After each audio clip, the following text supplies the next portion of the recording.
My brother Dalton stood at our father's funeral, wearing Dad's Rolex while telling everyone how he'd carry on the family legacy. 2 hours later, he handed me a crumpled piece of paper with 4 words that would destroy everything he'd built. Check the storage unit. He had no idea Dad left me something worth more than the entire $60 million trucking empire he'd just stolen. The funeral home was packed that Tuesday morning. 300 people came to say goodbye to Wallace Harrington, the man who built a trucking empire from nothing. I sat in the front row with my wife Elena and our daughter Piper, watching my older brother Dalton work the room like he was at a business conference instead of our father's funeral. Wallace would have wanted us to celebrate his legacy, not mourn his passing, Dalton announced to a group of Dad's oldest business partners, his voice carrying that fake depth he used during board presentations. Harrington Freight Lines will continue to grow, I promise you that. He was already wearing Dad's Rolex. The man had been dead for 3 days, and Dalton had already raided his closet. The gold cufflinks Dad wore to every important meeting gleamed from my brother's French cuffs. Even Dad's lucky pen, the one he used to sign the contract for his first truck in 1979, poked out of Dalton's suit pocket. "Vulture," Elna whispered beside me, her hand tightening on mine. "Mom would have hated this," Piper added, her 16-year-old eyes sharp with disgust as she watched her uncle glad-hand another investor. She was right. Our mother Vera would have been appalled. But she'd been gone for 10 years now, taken by cancer when I was 28, and still trying to figure out my place in the family business. That was when I dropped out of college to help Dad keep things running. Dalton had been too busy getting his MBA to come home more than twice during her final months. The eulogy was the worst part. Dalton stood at that podium for 40 minutes, talking about vision and legacy and market expansion. He told stories about Dad that I'd never heard, probably because they weren't true. According to Dalton, our father was a ruthless businessman who taught him everything about conquering markets and crushing competition. The Wallace Harrington I knew taught me to change oil on a Peterbilt engine when I was 7. He showed me how to read a map without GPS, how to calculate fuel costs in my head, how to remember the names of every dispatcher's kids. But those stories didn't fit Dalton's narrative of corporate dominance. When it was my turn to speak, I kept it simple. 2 minutes about the man who never missed my Little League games, even during the busy season. The father who taught me that knowing your drivers' names mattered more than knowing your stock prices. The man who built Harrington Freight Lines, not for glory, but because he loved the open road and wanted to share that with others. "Thank you, Bryce," the funeral director said when I finished, though I could see Dalton rolling his eyes from his seat. "Now, the family has requested that we proceed directly to the reading of the will." That's when everything changed. Vernon Pike, Dad's lawyer for 30 years, looked uncomfortable as we gathered in Dad's office an hour later. The space still smelled like his cologne and the peppermints he always kept in his desk drawer. Through the window, I could see our truck yard. 200 vehicles that had carried everything from furniture to medical supplies across 12 states. "This is highly unusual," Vernon began, adjusting his glasses nervously. Wallace insisted the will be read immediately after the funeral service. "Just get on with it," Dalton said, already sitting in Dad's chair behind the massive oak desk. "We all know what it says." Vernon cleared his throat and began reading. "To my son Dalton, I leave my shares of Harrington Freight Lines, the family estate, my investment portfolio, and all personal effects not otherwise specified." Dalton's grin was so wide, I thought his face might crack. Finally recognized who the real heir was. $60 million in complete control. Sorry, little brother, but Dad knew who could handle the responsibility.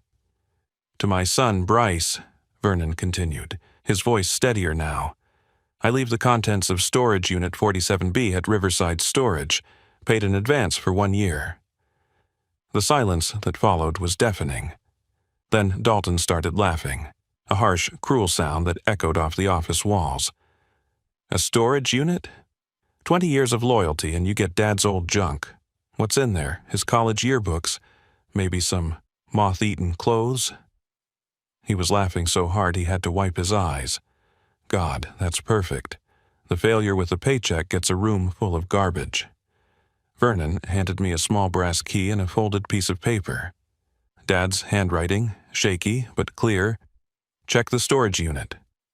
I'd been working at Harrington Freight Lines for 15 years, ever since I dropped out of college to help Dad when Mom got sick.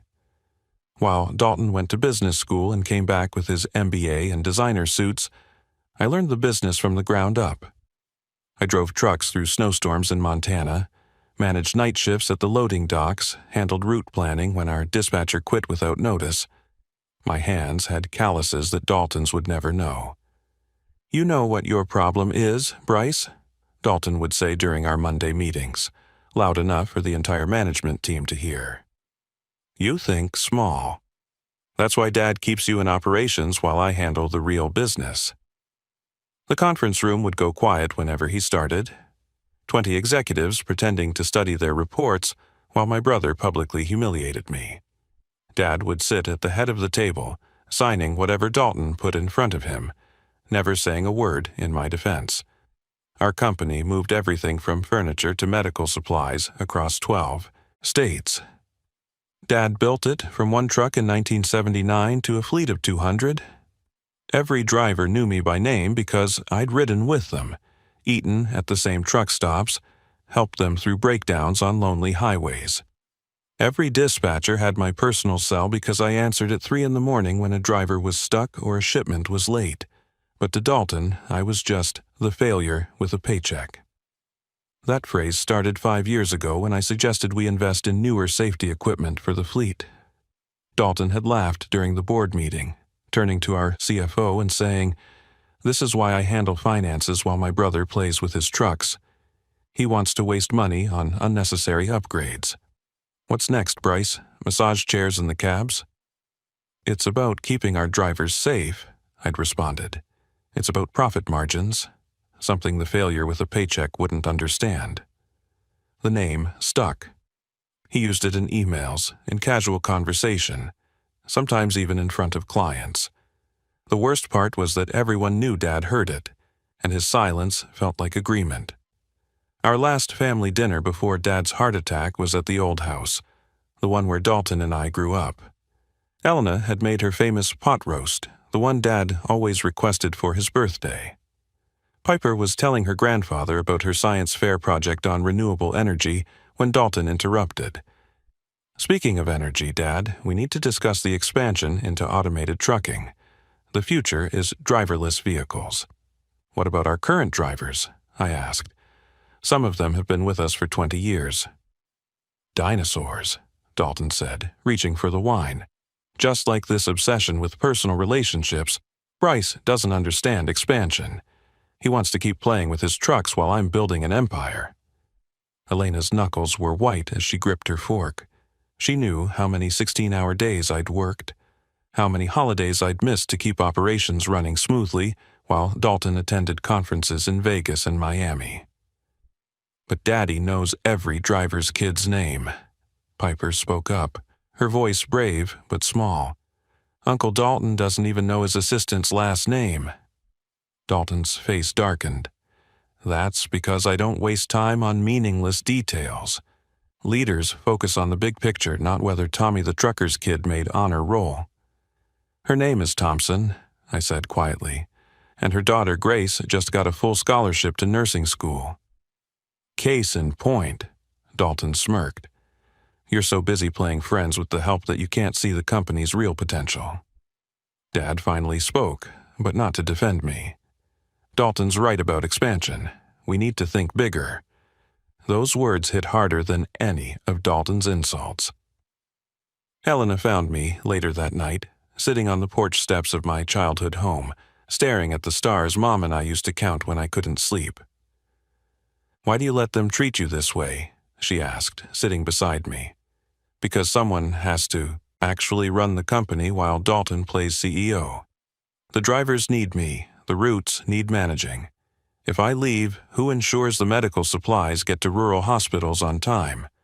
Who makes sure our drivers get home for their kids' birthdays?" But what about your birthdays?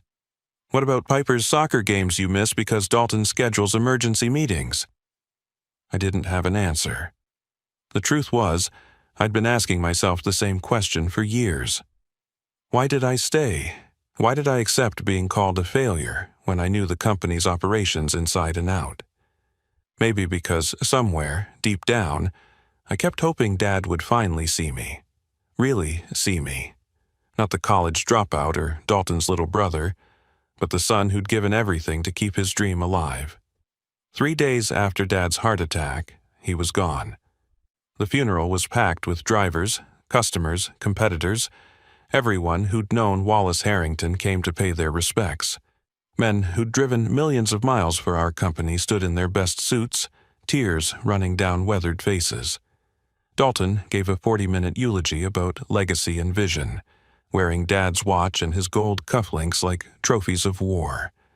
I spoke for 2 minutes about the man who taught me to change oil at age 7.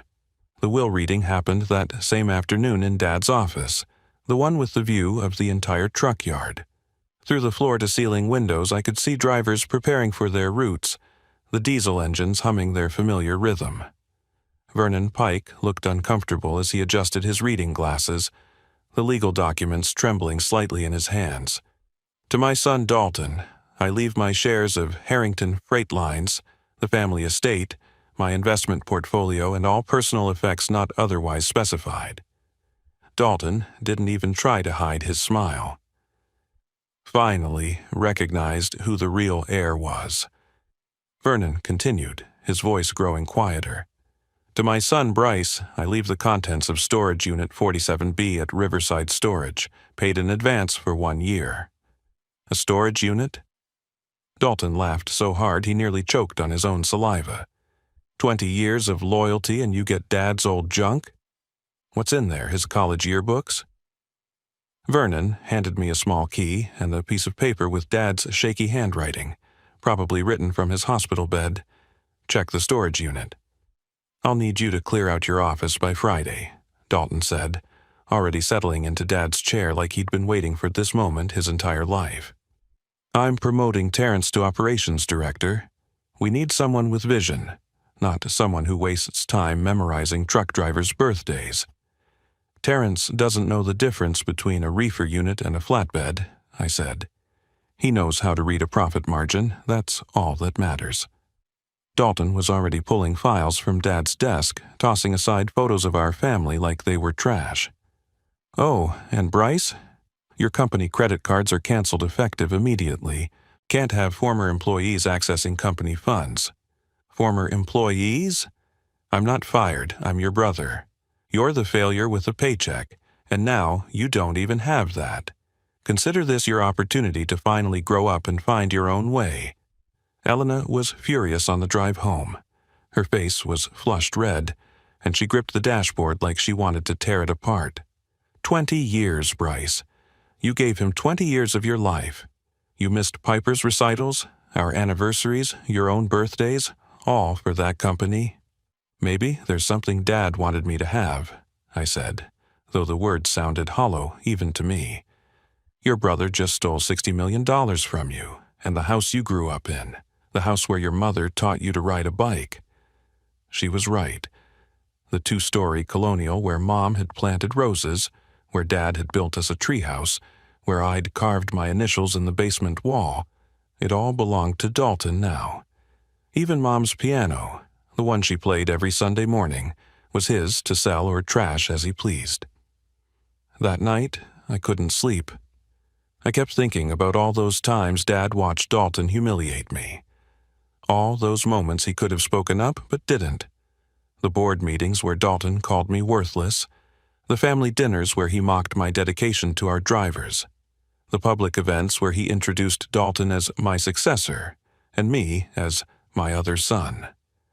Why would he leave me anything at all? Why not just write me out completely? I found myself in Piper's room at midnight, watching her sleep. She had school in the morning, her junior year of high school, and I wondered how I'd pay for her college now. Dalton had made sure I had no severance, no pension, nothing. Can't sleep? Elena whispered from the doorway. I keep thinking about what Dad used to say. Everything happens for a reason, Bryce. Sometimes you just can't see the reason yet. Your father said a lot of things, like when he promised you'd be partners with Dalton someday. Maybe the storage unit has family photos or something Mom wanted me to have. Elena walked over and took my hand. Whatever's in there, we'll face it together. We've built a life without their money before. We can do it again. But as I stood there in my daughter's room, watching her dream peacefully, I couldn't shake the feeling that Dad's note meant something more. 4 words. Check the storage unit. It was too specific, too deliberate for a man who never wasted words. At 2 a.m., I drove to Riverside Storage. It was one of those 24-hour places on the outskirts of town, near our first warehouse. The security guard nodded as I passed, probably used to people dealing with their grief in the middle of the night. Unit 47B was in the back corner, covered in dust and spider webs that looked like they'd been there for years. The lock was new, though. Dad must have been here recently, maybe even days before his heart attack. Inside, the unit looked like a museum of our company's history. Old filing cabinets lined one wall, their green paint chipped and fading. Boxes of photographs were stacked in neat rows, each labeled with years going back to 1979. Dad's first delivery log sat on a wooden crate, the pages yellowed but the handwriting still clear. I almost turned to leave when I noticed something odd, fresh fingerprints on one dusty cabinet, like someone had opened it recently. Inside the top drawer was a manila envelope with my name written in Dad's careful script. Bryce, if you're reading this, I'm gone and Dalton has taken everything. That was always the plan. My hands shook as I kept reading. The storage unit suddenly felt too small, too quiet, like the whole world had shrunk to just me and these words. Your brother is brilliant at business, but blind to people. I've been watching him for years. The shortcuts he takes, the under-the-table deals he thinks I don't know about, the safety violations he covers up to save money. I have everything documented here, but more importantly, I've been building something else. Behind the cabinet was a wall of banker's boxes I hadn't noticed before, each labeled with a year from 2014 to 2024. My heart pounded as I pulled down the box marked 2015, contracts, deeds, bank statements, but not for Harrington Freight Lines. B&W Logistics LLC appeared on every document. B for Bryce, W for Wallace. I sank to the concrete floor, surrounded by papers that didn't make sense. How could there be another company? How could I not know about it? Dad's letter explained everything.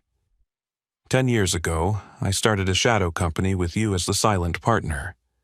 Every contract Dalton rejected as too small, every client he dismissed as not worth our time, I picked up under B&W. You know why I kept you in operations, because that's where the real relationships are built.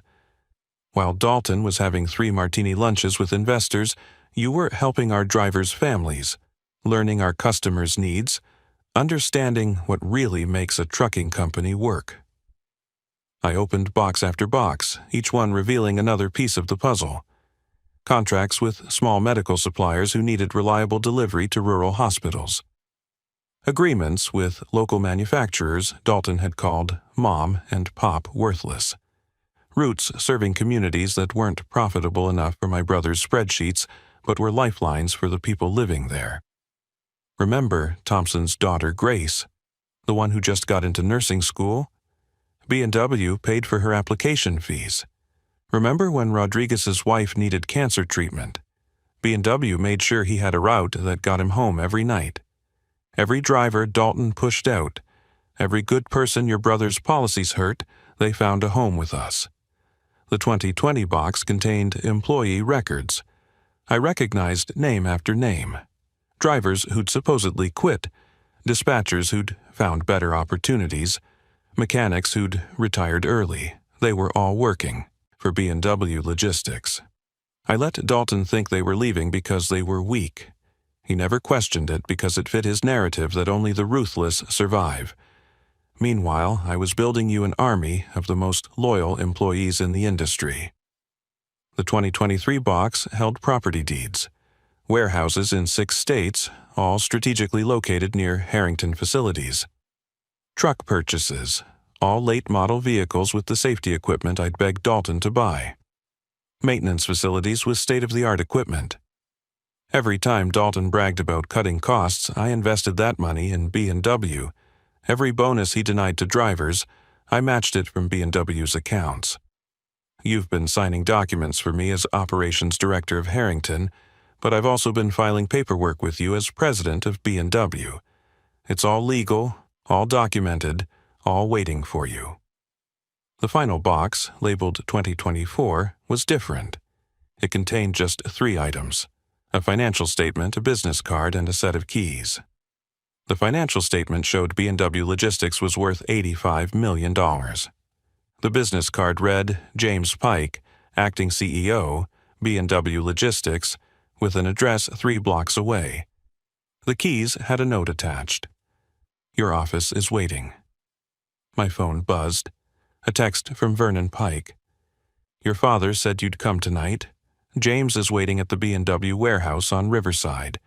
Your drivers want to meet their real boss. The warehouse was 3 blocks away, a massive modern facility that dwarfed anything Harrington Freight Lines owned. As I pulled up, I saw familiar faces everywhere. Dozens of drivers and dispatchers who'd quit over the years stood in the loading bay, their faces lit by industrial lights. Rodriguez, who Dalton fired for taking 3 days off when his son was born. McKenna, who left after Dalton called her too emotional for management. Thompson, whose daughter Grace was heading to nursing school. About time, boss, Rodriguez grinned, stepping forward to shake my hand. We've been waiting for you. James Pike, Vernon's son, emerged from the group. He was younger than me, maybe 30, with the same careful precision as his father. Your father hired me 5 years ago to run daily operations while we waited for this moment. He said you'd come tonight right after finding the storage unit. How many people know about this? I asked, still trying to process the sight of 60 employees I thought were gone forever. Everyone here. Your father handpicked each person. Every time Dalton drove out someone with integrity, your father recruited them for B&W. James handed me a thick folder. Your father's final acquisition. Closed yesterday, 2 days before he died. Inside were purchase agreements for 3 of Harrington Freight's biggest competitors: Mercy Transport, Clearwater Shipping, and Atlas Freight Systems. The combined value was staggering. He bought our competition? You bought them, James corrected. Your signature is on everything, perfectly legal. Your father set it up through holding companies years ago. The moment Dalton took over Harrington, these 3 companies would suddenly merge under B&W Logistics. My phone rang. Dalton's name flashed on the screen. What did you do? He screamed before I could even say hello. 53 drivers just quit. They walked off their routes mid-shift. Morrison Foods, Baxter Medical, even Sterling Manufacturing, they're all canceling contracts.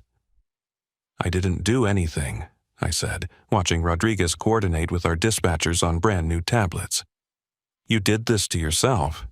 You're nobody. You're the failure with a paycheck. You can't do this to me.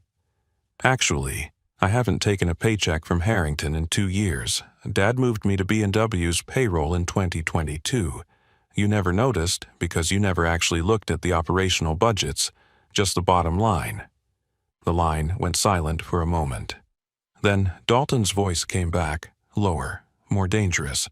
I'll sue you. I'll take everything. With what grounds? Every contract that's leaving signed termination clauses you approved. Remember when you insisted on 30-day exit options to give us flexibility? That works both ways. Thompson walked over and handed me keys to a truck. Not a Harrington truck, but a B&W one. Brand new, state-of-the-art, with safety first emblazoned on the side along with our logo. 2 interlocked wheels forming an infinity symbol. Your father designed that himself, she said. Said transportation isn't about moving things, it's about connecting lives, and that never ends. Behind her, the warehouse bustled with activity. Drivers were conducting safety checks on vehicles that had every upgrade I'd ever recommended. Dispatchers worked at ergonomic stations with the latest routing software. The break room I could see through the glass windows wasn't a cramped corner with vending machines, but a full kitchen with a chef preparing hot meals. "This is what I wanted Harrington to be," I said quietly. "This is what it should have been," McKenna said, joining us. "Your father knew Dalton would destroy everything eventually, so he built something better, something Dalton couldn't touch because he'd never think to look for it." James pulled out another document. "There's more. Every major client who left Harrington tonight received proposals from B&W weeks ago, contingent on a specific triggering event, Dalton taking full control. Your father knew your brother's first moves would be cutting driver benefits and raising prices.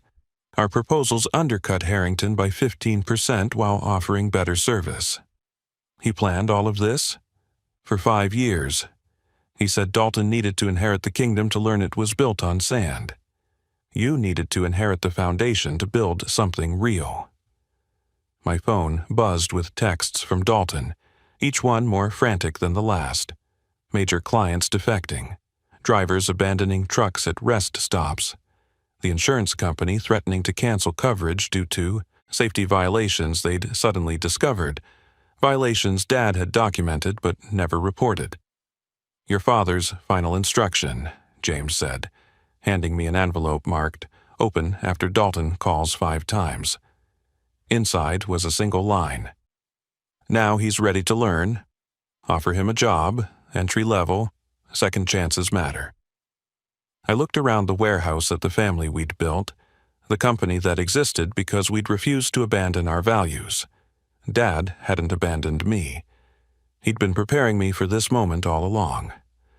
6 months later, Harrington Freight Lines filed for bankruptcy. Dalton had over-leveraged everything, assuming the contracts would never leave. Without the drivers who actually knew the routes, without the relationships I'd spent 15 years building, he had nothing but trucks and debt. The bank foreclosed on the family estate. The investors pulled out. Even the Rolex he'd taken from Dad's wrist ended up in a pawnshop window downtown.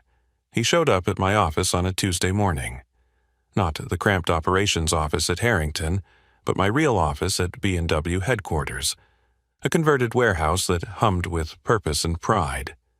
He looked older than his 42 years, his expensive suit replaced with khakis and a polo shirt, his confident swagger reduced to hesitant steps. "You planned this," he said, slumping into the chair across from my desk. "Dad planned this. He knew you'd take everything, so he made sure everything wasn't worth taking. Why didn't he just give it to you directly?" I pulled out Dad's final letter, the part I'd never shared with anyone except Elena. "Dalton needs to fail on his own terms. It's the only way he'll learn. When he comes to you broken, offer him what I never could, a chance to start over from the bottom. He's still my son. He's still your brother." "I need a job," Dalton whispered, the words clearly costing him everything. "I have an opening in dispatch, entry level. You'll report to Rodriguez." He stared at me, his pride fighting his desperation. "Rodriguez? The driver I fired?" "The dispatcher who manages our Southwest routes. He's excellent at training new people. Patient, understanding. Everything a good teacher should be." "Everyone deserves a second chance," I said. "Even failures with paychecks." For the first time in our adult lives, Dalton's eyes filled with tears. "I called you that for years. And now you understand how it feels. But here's what Dad knew that you're about to learn. Everyone fails. The difference is what you build from that failure." Piper was right that night at our last family dinner. I did know every driver's kid's name. That's what Dad understood, and Dalton never did. Business isn't about numbers or empire building, it's about people. It's about Thompson working extra shifts to put her daughter through nursing school. It's about Rodriguez getting home to tuck his kids into bed. It's about McKenna having the chance to show her leadership skills despite not having an MBA. The storage unit is still paid up for another 6 months. I go there sometimes, sitting among Dad's old files, reading his notes from over the years. One stands out, written the day Dalton called me a failure in front of the entire board. Bryce stayed late to help driver Thompson fix his daughter's wheelchair ramp. Dalton stayed late to find legal ways to cut benefits. One son builds empires, the other builds loyalty. Time will tell which matters more. Dad knew exactly what he was doing, keeping me in operations, letting Dalton think he'd won. Every insult, every humiliation, Dad was letting his oldest son reveal exactly who he was while secretly documenting everything for the moment of truth. Last week, Elena and I drove past the old Harrington facility. It's a shopping center now, a chain of stores that will probably close within 5 years. But 3 blocks down, the B&W Logistics sign lights up the skyline. Our drivers make 30% more than industry standard. Our safety record is impeccable, and every single employee knows they matter. "You know what your problem is, Bryce?" Elena asked, mimicking Dalton's old tone as we stood looking at our company. "What's that?" "You think about people first. That's why your father made you the real heir while your brother got the illusion." She was right. Dalton inherited what he thought was everything. I inherited what actually mattered. The relationships, the trust, the knowledge that every mile driven and every package delivered represents someone's livelihood, someone's family, someone's future. The note is framed in my office now, those 4 words in Dad's shaky handwriting. Check the storage unit. Below it, I added my own. Legacy isn't what you take, it's what you build. Dalton starts his training tomorrow. Rodriguez says he's been studying route maps all week, actually asking questions about the drivers' families. Maybe there's hope for him yet. Dad believed there was. And if I've learned anything from this journey, it's that Wallace Harrington was usually right about the things that mattered. Sometimes the biggest gifts come in the smallest packages. Sometimes what looks like nothing is actually everything. And sometimes you have to lose what you thought you wanted to find what you actually need. If you enjoyed this story, please give it a thumbs up and share it with someone who needs to hear that success isn't always what it seems. Comment below with your own experiences of unexpected blessings or family business dynamics. And don't forget to subscribe to the channel for more stories that remind us that true wealth isn't measured in dollars, but in the lives we touch and the people who stand with us. Thank you for listening, and remember, your worth isn't defined by those who try to diminish you, but by the integrity you maintain when no one's watching.